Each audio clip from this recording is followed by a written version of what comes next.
Merhaba, tutaj Magda z kanału Kawa po turecku I ja. i Nuri, oczywiście.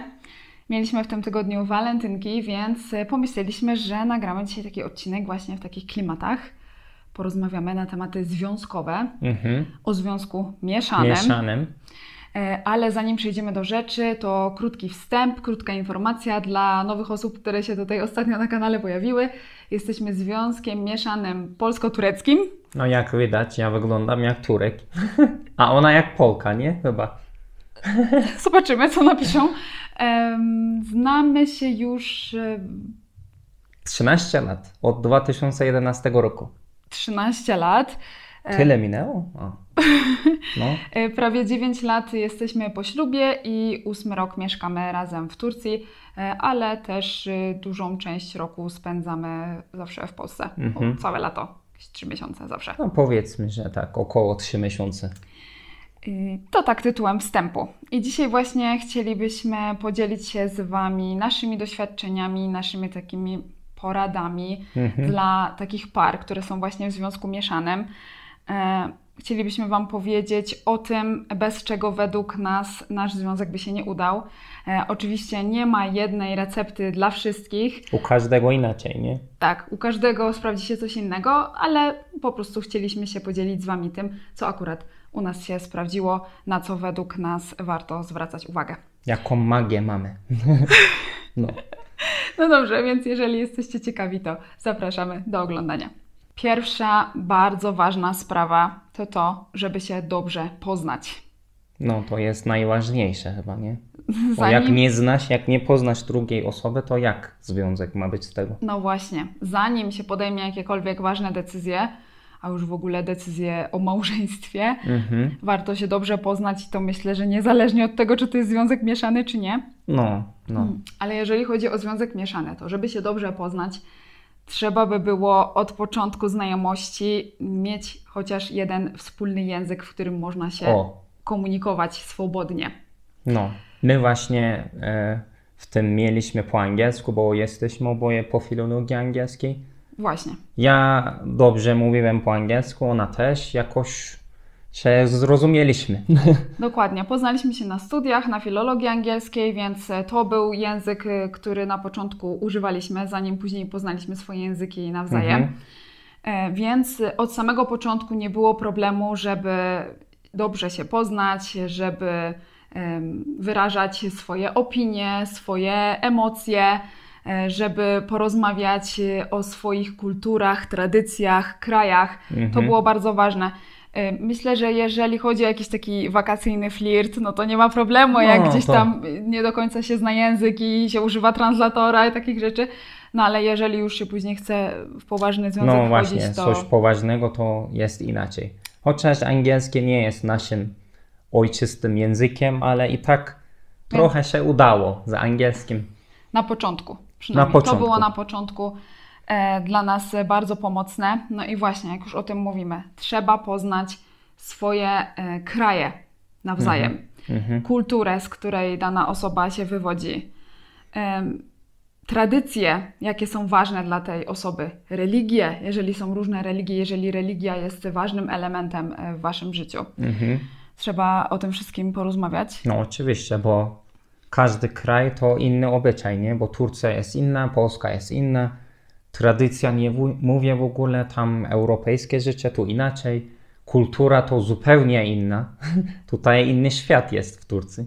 Dokładnie. Religia, wiadomo, że tutaj większość to muzułmanie, a tam chrześcijanie to inne religie. Trzeba to wszystko najpierw porozmawiać o tym i się dogadać. Znaleźć kompromis. No. Trzeba być gotowym na to, że trzeba będzie te dwa różne światy ze sobą połączyć. No. I myślę, że też w momencie poznawania tego wszystkiego trzeba też wyjść z takiego założenia, że żadna z tych kultur, z tych krajów nie jest wyżej niż druga. Żadna kultura nie jest lepsza niż druga. Dokładnie. To są po prostu dwie różne rzeczy, inne, ale tak samo ważne. Nie oceniać. No nie oceniać, to też ważne, bo no nawet nie chodzi o związek. Takie zwykłe, nie wiem, znajomość, nie? Z przyjaciółmi tam znajomymi, jak masz jakiś związek, powiedzmy relację, to też nie możesz oceniać drugiej osoby, bo każdy jest inny. Ja myślę inaczej, ja się zachowuję inaczej, Magda się zachowuje inaczej, ktoś inny inaczej. Każdy inny, każdy ma swoje umysły, pomysły, nie? Nie można oceniać drugiej osoby, nie chodzi o związek nawet. Takie zwykłą relację. Tak, czyli po prostu poznać się, dowiedzieć się o sobie jak najwięcej, bez oceniania na początku. Zrozumieć się po prostu. Zrozumieć się, tak. Myślę, że warto też przed podejmowaniem jakichkolwiek poważniejszych decyzji zobaczyć, jak ta osoba zachowuje się w swoim otoczeniu. Wobec rodziny, wobec przyjaciół i znajomych, nie? Tak. Myślę, że po pierwsze na pewno warto najpierw zobaczyć kraj, z którego ta osoba pochodzi i zobaczyć wszystko na miejscu, no i też właśnie poobserwować, jak ta osoba zachowuje się wśród swoich bliskich, w swoim otoczeniu i też można się przyjrzeć temu, jakie są role w rodzinie, jakie są oczekiwania, jak przyjmuje Cię ta rodzina, jakie są tam relacje w środku w tej rodzinie. Myślę, że to może dać szerszy obraz tej osoby i warto to poobserwować, bo po tym można wyciągnąć wnioski, jak później ten związek będzie wyglądał. No właśnie, zgadzam się z tym. Właśnie. Więc to myślę, że też jest bardzo ważne. I kolejna rzecz, którą trzeba wziąć pod uwagę przed podejmowaniem jakichś ważniejszych decyzji, no to takie kwestie sporne, które później mogą wychodzić. Lepiej to wszystko przedyskutować przed ślubem, niż żeby później coś się okazało. Na przykład właśnie kwestie religii, kwestie tradycji. Jakie święta będą obchodzone? Czy z jednej i z drugiej kultury, czy nie? My na przykład obchodzimy święta jedne i drugie, ale religia. Wydaje mi się, że gdybyśmy byli oboje bardzo religijni, to by nasz związek by się nie przetrwał. Dokładnie. Gdybyśmy byli tacy radykalni w tym, gdybyśmy nie umieli odpuścić, myślę, że byłoby ciężko te dwie religie pogodzić, ale akurat my jesteśmy tacy, że na przykład jak obchodzimy święta, to bardziej nam chodzi o to, żeby kultywować tradycję wyniesioną ze swojego kraju, a nie skupiamy się tak na tych kwestiach religijnych. Ale jeżeli dla kogoś religia jest bardzo ważnym elementem w życiu, no to myślę, że tutaj by było ciężko. Tak, tu może być problem. I na pewno trzeba to przegadać, zanim się podejmuje jakąś ważną decyzję, jakiś ważny krok, nie? Tak, zanim tam dalej idziecie. Tak, żeby później nie wyszły jakieś niespodzianki. Tak. I myślę, że też warto później z czasem poznać swoje języki nawzajem. To jest super, mega rzecz, bo można rozmawiać na przykład z rodziną drugiej osoby. Ja mogę swobodnie tam kontaktować z nimi. Magda tak samo umie po turecku tak ładnie jak mój polski, nawet może lepiej. I ona też moją rodziną normalnie rozmawia i wyraża swoją opinię, wszystko, nie? I w tym wszystkim jest taki plus, że ona może w swoim ojczystym języku wyrazić, jak się czuje, uczucie, emocje, opinie i może mi mówić po polsku, ja to rozumiem. Tak samo ja mogę mówić po turecku wszystko i ona rozumie. To jest super rzecz. Tak, oczywiście nie jest to konieczne. Bez tego też można w takim związku być, jeżeli znacie jakiś inny język, w którym się komunikujecie, ale wydaje mi się, że jest to bardzo pomocne, ale o tym nagraliśmy już kiedyś osobny film, więc tutaj nad tą kwestią nie musimy się, myślę, za długo... No, za dużo tam nie mówić, bo tak, tam po mamy prostu film. Podlinkujemy Wam tam ten film, tam sobie zobaczcie, dlaczego uważamy, że warto swoje języki nawzajem poznać. Ważne jest też to, żeby być świadomym tego, że przynajmniej jedna osoba w tym związku będzie musiała się przeprowadzić. No, taka prawda. To trzeba brać pod uwagę, nie? I trzeba być na to otwartym, gotowym i też być gotowym na to, że może ostatecznie będzie się przeprowadzać nie ta osoba, która na początku planowała. U nas tak było. Tak, na początku mieliśmy taki plan, że będziemy mieszkać w Polsce i też przez jakiś czas w Polsce mieszkaliśmy. Później przeprowadziliśmy się do Turcji. Więc wyszło zupełnie coś innego, ale oboje byliśmy na to od początku otwarci. byliśmy na to gotowi. Więc trzeba o tym pamiętać. No, w związku mieszanym nie ma takiej możliwości, żeby obie osoby mieszkały w swoim kraju. No niemożliwe to jest fizycznie. Tak, więc musicie być na to gotowi i to jest duże poświęcenie.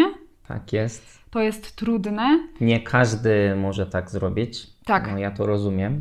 I też ważne jest, żeby później partner tą osobę na emigracji wspierał. No. Bo to jest bardzo trudne dla tej osoby. Nie może partner oczekiwać, że od razu ta osoba się przyzwyczai do nowego otoczenia, że od razu wszystko się poukłada. Trzeba tą osobę wspierać, być przy niej w każdej sytuacji, bo nawet takie zwykłe, codzienne sytuacje dla tej osoby na początku będą trudne. No oczywiście. Ja wiem, jak to jest, a ty też wiesz teraz, Tak. już długo tutaj mieszkasz, więc współczuję cię, jak ty czujesz, wiem i wspieram. Tak. I tak samo ja się czułem w Polsce na początku. I ona mnie wspierała, wiadomo. Oczywiście nie chodzi też o to, żeby we wszystkim tą osobę wyręczać. Jeżeli wiemy, że ta osoba sobie poradzi, to jednak lekko wypychać ją, żeby nabrała takiej pewności siebie, ale gdzieś tam być zawsze obok i wspierać. To jest bardzo ważne. Bardzo. I też trzeba się przygotować na to, że będą różne trudności, jeżeli chodzi o dokumenty, papierologię. Bardzo dużo będzie dokumentów do załatwiania, dużo takich procedur do przechodzenia i trzeba być na to gotowym. To będzie upierdliwe, to będzie irytujące. Trzeba to wytrzymać i trzeba się równo angażować w to. No, a nie, to że jest... jedna osoba się tym zajmuje, druga nie. No właśnie, to jest taka droga zakrętami, podziurawe i pod górę. Tak. I jedziecie ciężarówką. No ale musicie prowadzić ją razem. No. Bo no ja na przykład nie wyobrażam sobie, tak jak gromadziliśmy wszystkie potrzebne dokumenty do ślubu, że na przykład ja bym się tylko tym zajmowała, a Nuri nie. Razem zawsze wszystkie tego typu rzeczy załatwiamy. To jest bardzo ważne. I jeszcze teraz takie dwie kwestie, które myślę, że są ważne nie tylko w związku mieszanym, w każdym związku.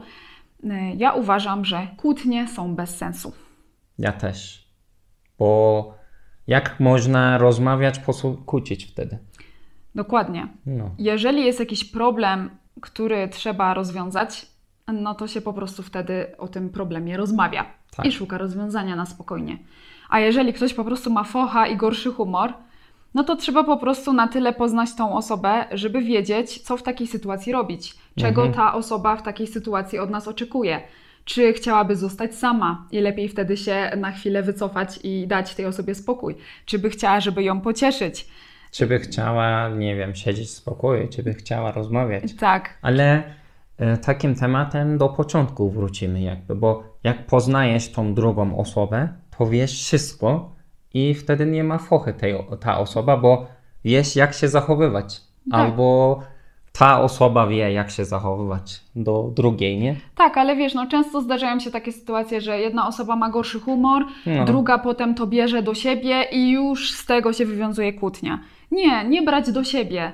Jeżeli widzisz, że ta osoba ma gorszy humor, po prostu zrób coś, czego ta osoba by potrzebowała. I nie ma sensu, myślę, w jakieś takie sprzeczki się wdawać, bo to się zawsze potem źle kończy. No. Więc to, myślę, jest bardzo ważne. Rozmawiać. Przede wszystkim rozmawiać. I jeszcze druga kwestia. Wydaje mi się, że nasz związek tak dobrze się udał, dlatego, że my na początku byliśmy kumplami. Tak. Wszystko się zaczęło od przyjaźni i wszystko też na przyjaźni się kończy, bo do tej pory jesteśmy najpierw przede wszystkim przyjaciółmi, a dopiero potem małżeństwem. Wiecie, dlaczego to jest ważne moim zdaniem? Bo jak od początku ma się wobec siebie takie oczekiwania, jakieś takie relacyjne, że gdzieś od początku to jest jakiś flirt, umawianie się na randki, no to wiecie, człowiek wtedy chce dobrze wypaść. Gdzieś ukrywa tam, niektóre rzeczy, nie? Tak, próbuje maskować jakieś swoje wady i wszystko jest takie lukrowane i słodko pierdzące. Jeszcze potem idziecie na randkę i wszystko tam ładnie i ten... wypindrzeni, eleganccy, a później wychodzi szydło z worka. A jak jesteście na początku kumplami, to was nie obchodzi tak naprawdę, jak przed sobą wypadniecie. Po prostu jesteście kumplami. I u nas tak na początku było, więc my na początku widzieliśmy siebie w różnych sytuacjach. Wszystkie wady, zalety Tak, w brzydkich sytuacjach widzieliśmy siebie, wiedzieliśmy później, czego można się spodziewać, że raczej już nic nas nie zaskoczy. Więc... I chyba nie zaskoczy nic. No. I myślę, że to jest ważne. Oczywiście wiadomo, że nie wszystkie związki są takie. No są takie, co od razu się zaczynają wielkim, romantycznym uczuciem. No ale w naszym przypadku akurat najpierw była przyjaźń. Nie muszą być takie też. No. U nas tak jest po prostu. My mówimy o nas. Tak, u nas może tak być było. inaczej u was. I do tej pory tak jest. Tak. Jesteśmy cały czas przyjaciółmi. Jesteśmy kumplami. Jesteśmy kumplami. Friendzone. Nie, no ale po prostu potem w związku się cały czas dobrze bawimy, dobrze rozumiemy. To tak jest. I możemy sobie ufać, jak to przyjaciołom. Tak. I jeszcze ostatnie 2 kwestie. Tutaj akurat dotyczące jeszcze typowo związków mieszanych, ale jak już mówiliśmy o tej przyjaźni, no to też myślę, że warto poszukać sobie takiej siatki wsparcia, właśnie takich przyjaciół, którzy będą Was dobrze rozumieć. A kto Was będzie dobrze rozumiał? Ktoś, kto jest w takiej samej sytuacji. No. Więc warto znaleźć sobie znajomych, którzy też są w takich związkach mieszanych. Bo wtedy można się wymieniać doświadczeniami i zawsze taka osoba Cię bardziej zrozumie, można się lepiej takiej osobie zwierzyć i no wiadomo. I nie będzie Cię oceniać raczej taka osoba. Tak, wiadomo. A druga kwestia, musicie być gotowi na różne reakcje. No i to... Również niemiłe. Niemiłe też, różne, no. I to ze strony różnych osób, może nawet bliskich. Tak, ale to jest normalne. Podkreślam. Ludzie różnie reagują, mają jakieś swoje uprzedzenia. Może się zdarzyć tak, że gdzieś tam po drodze posypią Wam się jakieś znajomości właśnie przez to. Ważne jest to, jak Wy na to będziecie reagować, co Wy będziecie z tym robić. Bo nic nie zrobicie z tym, jak ludzie będą reagować. Tak. Na to nie macie wpływu. Wpływ macie na to, jak Wy to odbierzecie. Więc pamiętajcie, żeby nie brać tego do siebie i nie walczyć, nie szarpać się z tymi ludźmi. Jeżeli widzicie, że ktoś ma jakieś utarte przekonania i nie przekonacie go, to po prostu odpuśćcie, zostawcie to i żyjcie sobie swoim życiem. I tyle, myślę. No. Czy Ty byś chciał coś tu dodać jeszcze? Kompromis mówiliśmy? Tak, chyba mówiliśmy, nie? No, kompromis, tak. Myślę, że to jest słowo klucz tutaj w tym odcinku. Tak. To jest najważniejsze. No i tyle. I miłość. I miłość. No dobrze, więc życzymy Wam dużo miłości na co dzień, nie tylko od święta. I dajcie nam znać, co według Was jest taką złotą radą, jeżeli chodzi o związki, nie tylko mieszane. Chętnie poczytamy. I to tyle na dzisiaj. Tak. Do zobaczenia. Telefon mi spadł. Miałam tam notatki. Nic się chyba nie stało. Do zobaczenia w kolejnym filmie. Görüşürüz. Bywajcie. Czekałem na to.